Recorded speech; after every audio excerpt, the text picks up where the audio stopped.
93.5 red FM पे New York radio festival 2015 का best innovation and best narration category में awarded show एक कहानी ऐसी भी सीजन 3 प्रवीण के साथ। आपका सवाल बिल्कुल वाजिब है मल्होत्रा साहब। इतने सस्ते में इतने अच्छे बिजनेस वाली पैथोलॉजी कोई क्यों बेचेगा? लेकिन अब मेरा दिल नहीं लगता यहां। जब से मेरी बीवी मेरा बच्चा इस दुनिया में नहीं रहे, ये पैथोलॉजी, ये शहर मुझे काटने को दौड़ता है। रहा नहीं जाता मुझसे यहां। दिल करता है कि सब कुछ छोड़कर भाग जाऊं यहां से। जो भी थोड़े बहुत पैसे मिलेंगे आपसे, उनसे किसी दूसरी जगह, एक नई जगह, एक नई जिंदगी शुरू करूंगा मैं। ये सारी बातें कह के साहनी साहब ने अपनी पैथोलॉजी के बचे हुए कुछ कागज पलाश मल्होत्रा के हाथों में दिए और वहां से बाहर की ओर चल दिए। पलाश को पैथोलॉजी बहुत दिनों से शुरू करने का दिल था और ये उसे बहुत सस्ते में मिल गई, तो उसने तुरंत खरीद ली। बाकी जो पैसे बचे उनसे सोचा कि रेनोवेशन करवा ले, तो अगले ही दिन से रेनोवेशन का काम शुरू करवा दिया उसने पैथोलॉजी में। जगह जगह से तोड़ के नए डिजाइन के लिए दीवारों का ही नहीं, पूरी बिल्डिंग का ही हुलिया बदलना बहुत जरूरी था। ड्रिल करता हुआ मजदूर बार बार ड्रिल रोकता और पानी डालकर फिर दोबारा ड्रिल करने लगता। अचानक ही ड्रिल पे काम करते हुए मजदूर के हाथ रुक गए। दीवार में जहां वो ड्रिल से छेद कर रहा था, वहां से अचानक सीमेंट और ईंट के टुकड़ों और धूल के साथ खून निकलकर बाहर आ रहा था। वो मजदूर चीखा और वहां से बाहर भागा और पलाश से आकर कहा, साहिब दीवार से खून आ रहा है साहिब। पलाश की आंखें ये सुनते ही सिकुड़ी और उसने चिढ़कर कहा, क्या बकवास कर रहा है? शराब पी है क्या तुमने? दीवार से खून आ रहा है? चल दिखा मुझे कहां से खून आ रहा है। मजदूर के साथ पलाश और उसका मैनेजर अंदर गए तो वहां जाकर देखा कोई खून वो नहीं था। ड्रिल करते वक्त दीवार में जो पानी डाला गया था वो ईंट के पिसे हुए टुकड़ों से घुल गई और वहां से लाल रंग बहकर बाहर आ रहा था, जिसे वो मजदूर खून समझ बैठा। बात आई गई हो गई। सारे दिन का बाकी का काम आराम से हो भी गया। शाम को जब सब बंद करने की बारी आई तो निकलने वालों में सबसे आखिर में पलाश था। सब कुछ बंद करके निकलने को हुआ तो अंदर से आती एक आवाज ने पलाश के कदमों को रोक दिया। पलाश रुका और वापस अंदर लाइट्स चलाता हुआ गया तो बिल्कुल आखिरी कमरे में घुसने के ठीक पहले ही आवाज बंद हो गई। कमरे का दरवाजा खोलकर उसने लाइट चलाई और अंदर जाकर देखा ड्रिल मशीन रुकी हुई पड़ी थी। ड्रिल की नोक और दीवार खून से सने थे। पलाश वहां से लाइट्स बिना बुझाए ही बाहर भागा और बाहर का ताला लगाकर गाड़ी में बैठ के गाड़ी स्टार्ट करने की कोशिश करने लगा।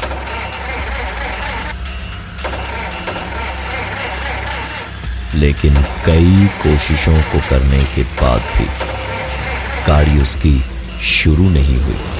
पलाश ने वहां गाड़ी के चक्कर में टाइम न खराब करके पैदल घर निकलना ही बेहतर समझा। गाड़ी के शीशे चढ़ाकर गाड़ी को लॉक करके पलाश वहां से घर को पैदल ही निकल पड़ा। रात काफी हो चुकी थी। पूरा रास्ता सुनसान था। एक कुत्ता भी सड़क पर नहीं था। हवाएं बहुत तेज चल रही थी और एक जोड़ी कदमों की आहट उसे अपने पीछे से आती हुई सुनाई दे रही थी। पलाश ने बिना पीछे देखे अपनी चाल थोड़ी तेज कर दी, लेकिन उसकी चाल के तेज होते ही पीछे से आते हुए कदमों की आहट भी तेजी से उसके करीब आने लगी। और आखिरकार जब पलाश से रहा नहीं गया तो वो रुका और पलटा तो देखा, एक बिल्कुल मामूली सा सूट बूट और टाई पहने बैग लिया हुआ सीधा साधा मेडिकल रिप्रेजेंटेटिव उसके करीब आ रहा था। पलाश के मुड़ते ही मुस्कुराकर उसने एक पर्चा आगे करके कहा, मल्होत्रा साहब, जरा बताएंगे ये एड्रेस कहां पे पड़ेगा? पलाश ने पर्चा लेकर देखा और पता देखते ही जैसे वो अपनी नींद से जागा। वो आदमी न सिर्फ उसका नाम जानता था, बल्कि पर्चे पर लिखा पता पलाश के घर का ही था। पलाश ने तुरंत अपना सर उठाकर देखा तो वो आदमी वहां दूर दूर तक कहीं नहीं था। पलाश वहां से घर की ओर भागा। भागते भागते रास्ते में लड़खड़ा के पलाश गिरा और सर पे चोट लगने से वहीं पर बेहोश हो गया।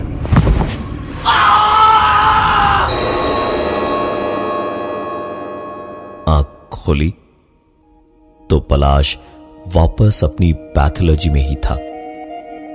पैर में भयानक उसके दर्द था। उठने गया तो दर्द से एक चीख निकल गई। पलाश को याद ही नहीं आ रहा था कि वो पैथोलॉजी में कैसे पहुंचा। पलाश ने पूरी ताकत और हिम्मत बटोरी और भयानक दर्द के बावजूद उठकर खड़ा हुआ और लंगड़ाता हुआ किसी तरह एक टांग पे खिसकते हुए पलाश पैथोलॉजी से बाहर निकला और वापस घर की ओर जाने लगा। सारी चीजें याद करते करते चलते हुए पलाश यही सोच रहा था कि आखिरकार जो कुछ भी हुआ वो सचमुच हुआ या वो कोई सपना देख रहा था। आखिरकार वो वापस पैथोलॉजी में कैसे पहुंचा? वो आदमी जिसने पता पूछा था वो कहां गायब हो गया? और अगर पलाश को नुकसान पहुंचाना था तो उसे नुकसान क्यों नहीं पहुंचाया? पलाश यही सब सोचता हुआ सड़क पे रात के अंधेरे में उस सुनसान सड़क पे चला जा रहा था जहां झिंगुरों की आवाज के साथ साथ रह रह के कुत्ते भौंक रहे थे। पलाश एक मोड़ पे मुड़ा ही था जब पलाश ने सामने एक दुकान के शीशे में अपने पीछे उसी आदमी को दोबारा देखा। पलाश जितनी देर में पलटा वो आदमी दौड़ता हुआ पास आया और बोला, तुम्हारे घर का पता मुझे मिल गया है। और दौड़ता हुआ वहां से वो आदमी भाग गया। पलाश चाह के भी भाग नहीं पा रहा था, लेकिन अपने परिवार की चिंता सता रही थी उसे। पलाश भागा भागा जा ही रहा था अपने घर की ओर, लेकिन किस्मत में आज कुछ और ही लिखा था। एक बार फिर से पलाश सड़क पर किसी चीज से टकराया और बेहोश हो गया। आंख खोली तो एक बार फिर वो अपनी पैथोलॉजी लैब में ही था। फोन ट्राई करने का कोई मतलब ही नहीं था, क्योंकि उसके फोन में सिग्नल ही नहीं था। लैंडलाइंस अभी तक पैथोलॉजी के रिनोवेशन के चलते चालू नहीं हुई थी। पलाश एक बार फिर वहां से बाहर निकल के अपने घर की ओर भागा, और इस बार किस्मत ने भी साथ दिया। पूरे रास्ते दौड़ते भागते जाते जाते रह रह के पीछे मुड़ मुड़ के पलाश देख रहा था, लेकिन आगे पीछे दाएं बाएं कहीं पर भी उस आदमी का कोई पता नहीं था।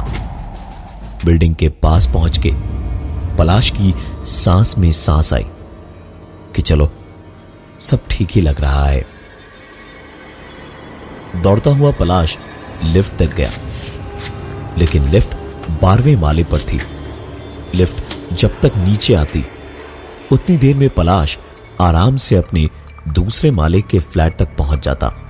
पलाश एक सीढ़ी छोड़कर कूदता हुआ पहले माले पे ही पहुंचा था, जब पीछे से लिफ्ट निकली और वही आदमी उस नीचे जाती लिफ्ट से चिल्लाकर बोला, घबराइए मत मल्होत्रा साहब, आपकी बिटिया ने खाना खा लिया है। पलाश दौड़ता भागता हुआ उस लिफ्ट के पीछे गया, पर उस लिफ्ट में अब कोई नहीं था। पलाश वापस सीधा अपने घर की ओर दौड़ा और घर का दरवाजा खोलने की जरूरत नहीं पड़ी, क्योंकि दरवाजा खुला था और पलाश की बीवी के रोने की आवाजें बाहर तक आ रही थी। सामने पलाश की 6 साल की बेटी प्रिया की लाश पड़ी थी।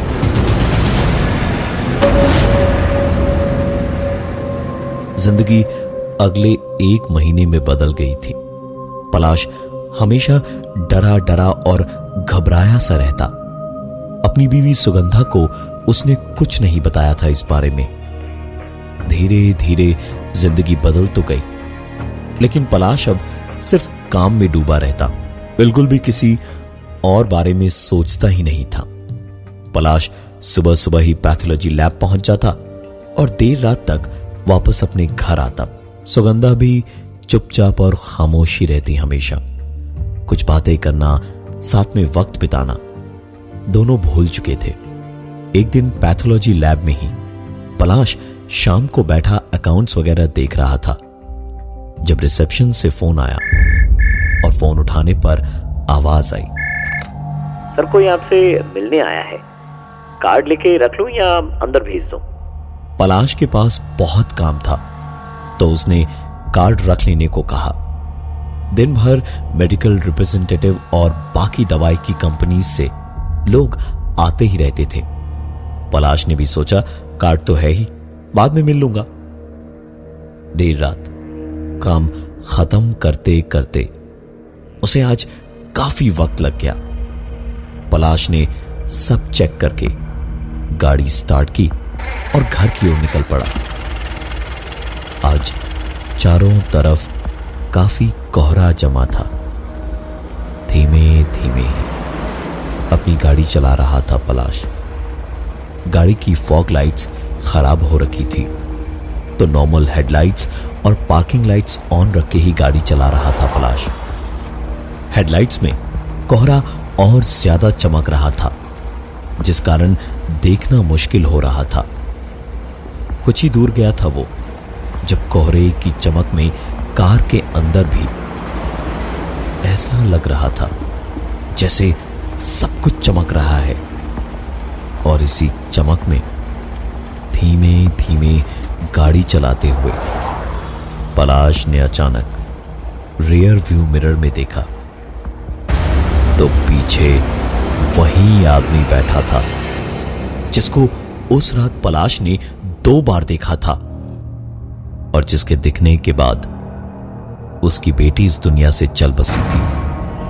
पलाश गुस्से में पीछे पलटा, आज मैं तुझे नहीं।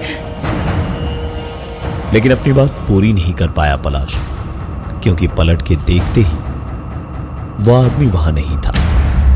पलाश इतने दिनों से लगातार काम करके खुद को बेटी के मौत के गम में डुबो के इतना परेशान हो गया था, उसने इस हादसे के बाद अपनी गाड़ी साइड में रोकी और उतरकर सड़क के कोने में बनी एक बेंच पर बैठ गया।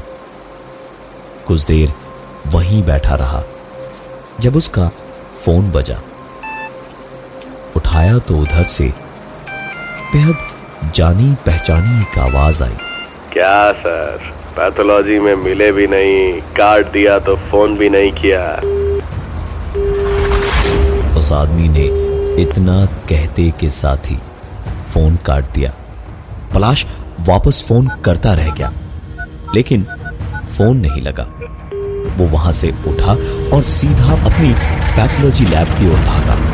ढूंढ ढूंढ के परेशान हो गया, लेकिन उसे वो कार्ड नहीं मिला जो आज रिसेप्शनिस्ट उसे देकर गया था।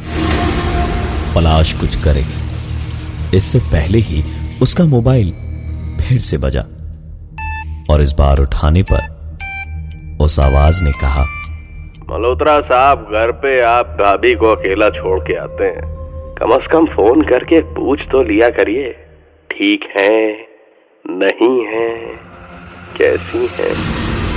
पलाश अपनी बेटी को खोने के बाद अब अपनी बीवी सुगंधा को नहीं खोना चाहता था।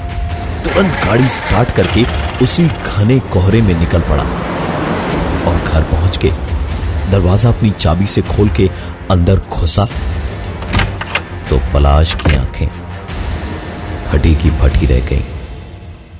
जिंदगी से उसका भरोसा उठ गया था। सामने डाइनिंग टेबल पर कांच टूटा हुआ पड़ा था, खून पूरे फर्श पे फैला हुआ था और उस खून और कांच के टुकड़ों के बीच उसकी बीवी सुगंधा की लाश पड़ी थी।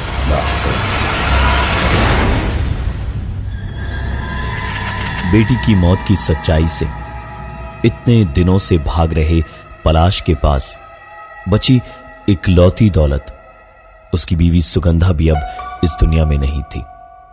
पलाश के पास आज पैसा तो था, लेकिन किसके लिए? यही सोच सोच के पलाश पागल हुआ जा रहा था। उसके पास अब कुछ नहीं था। अगर था तो सिर्फ गुस्सा, एक पागलपन जिसकी वजह से बीवी और बेटी उससे छिन गए। पलाश चाहता था बस एक बार उस आदमी की आंखों में आंखें डालकर पूछ सके कि आखिर उसने या उसकी बीवी बच्ची ने क्या बिगाड़ा था उसका, जो उनके साथ ये सब हो रहा था। ऐसे ही रह रह के रोता हुआ पलाश बैठा हुआ था घर के एक कोने में, जब दरवाजे की घंटी बजी। पलाश सर और कंधे को झुकाए हुए दरवाजे तक गया और दरवाजा खोला तो देखा बाहर कोई नहीं था। एक पल को पलाश अपना सारा गम भूल गया और इधर उधर देखने लगा, लेकिन घंटी जिसने भी बजाई थी वो वहां था ही नहीं। पलाश ने अंदर आकर दरवाजे को बंद किया और कदम वापस जाने को उठाया ही था कि पलटकर पलाश ने देखा तो दरवाजे के नीचे से किसी ने एक विजिटिंग कार्ड सरका के अंदर फेंका था। पलाश ने कार्ड उठाया तो उस पर कोई नाम, पता या फोन नंबर नहीं लिखा था। सिर्फ एक बात लिखी थी, पैथोलॉजी, आज रात 9 बजे। पलाश समझ गया था कि इसका मतलब क्या है। उसने घड़ी देखी, उस वक्त रात के 8:30 बजे थे। तुरंत निकल के उसने गाड़ी स्टार्ट की और निकल पड़ा अपनी पैथोलॉजी की ओर। वहां पहुंचकर पलाश ने गाड़ी बीच सड़क पे ही रोकी और उतरकर ठीक कुछ 20 मीटर दूर पैथोलॉजी के सामने खड़ा हो गया और इधर उधर देखने लगा। आसपास दूर दूर तक कोई नहीं था। आखिरकार पलाश का इंतजार रंग लाया। वही आदमी उसे दिखाई दिया। वो आदमी पलाश को देखता हुआ, मुस्कुराते हुए पैथोलॉजी के दरवाजे के ठीक पास खड़ा हुआ था। पलाश उसे देख ही रहा था जब उस आदमी ने पलाश को देखकर अपनी तरफ आने का इशारा ऐसे किया जैसे पलाश का मजाक उड़ा रहा हो। पलाश उसकी ओर दौड़ा और जैसे ही पलाश उसे पकड़ने वाला था, वो आदमी बस 2 कदम चला और दीवार में समा गया। किसी भी तरह पलाश के लिए यह बात मान पाना नामुमकिन था कि एक जिंदा इंसान दीवार में कैसे समा गया। पलाश ने तुरंत दीवार पे हाथ चला के कोई चोर दरवाजा या जो भी था उसे ढूंढने की कोशिश की और ये करते करते पलाश की एक चीख निकल गई।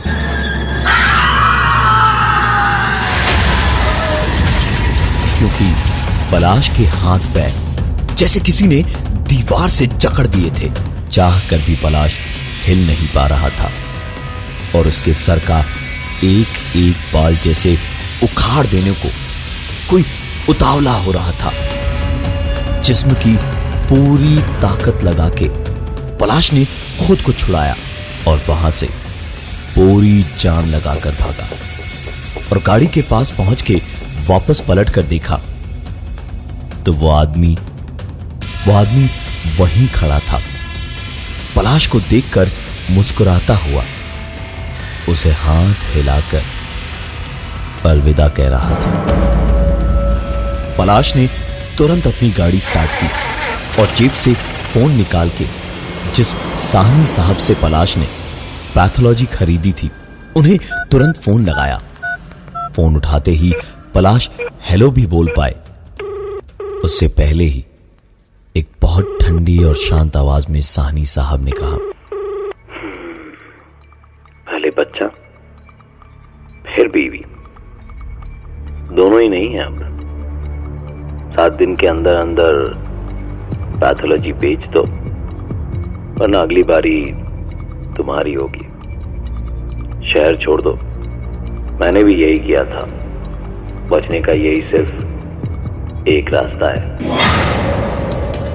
पलाश के दिमाग में वही एक बात याद आती रही जो साहनी साहब ने उसे इस पैथोलॉजी को बेचते वक्त कहा था। मेरी बीवी मेरा बच्चा इस दुनिया में नहीं रहे। पलाश समझ चुका था कि वो लड़ तो नहीं सकता ऐसी ताकत से। यहां से चले जाना ही बेहतर होगा। बहुत कोशिशें की लेकिन अगले 7 दिन में पैथोलॉजी खरीदने कोई नहीं आया। पलाश मल्होत्रा आज पुलिस की फाइल्स में गुमशुदा है। कई साल हुए, किसी को पता नहीं पलाश मल्होत्रा कहां गए और उनका क्या हुआ। इस पैथोलॉजी को खरीदने के लिए पलाश मल्होत्रा ने एक बैंक से लोन लिया था। लोन रिकवरी नहीं होने के कारण बैंक ने उनकी इस प्रॉपर्टी को नीलाम किया और जिसने भी इसे खरीदा उसने एक ही बात कही थी कि नीलामी में इतने सस्ते दामों में कोई जगह मिल सकती है, यह कभी नहीं सोचा। मैं हूं प्रवीण और ये थी आज की एक कहानी ऐसी भी। 93.5 रेड एफएम पे न्यूयॉर्क रेडियो फेस्टिवल 2015 का best innovation and best narration category में अवॉर्डेड शो एक कहानी ऐसी भी सीजन 3 प्रवीण के साथ।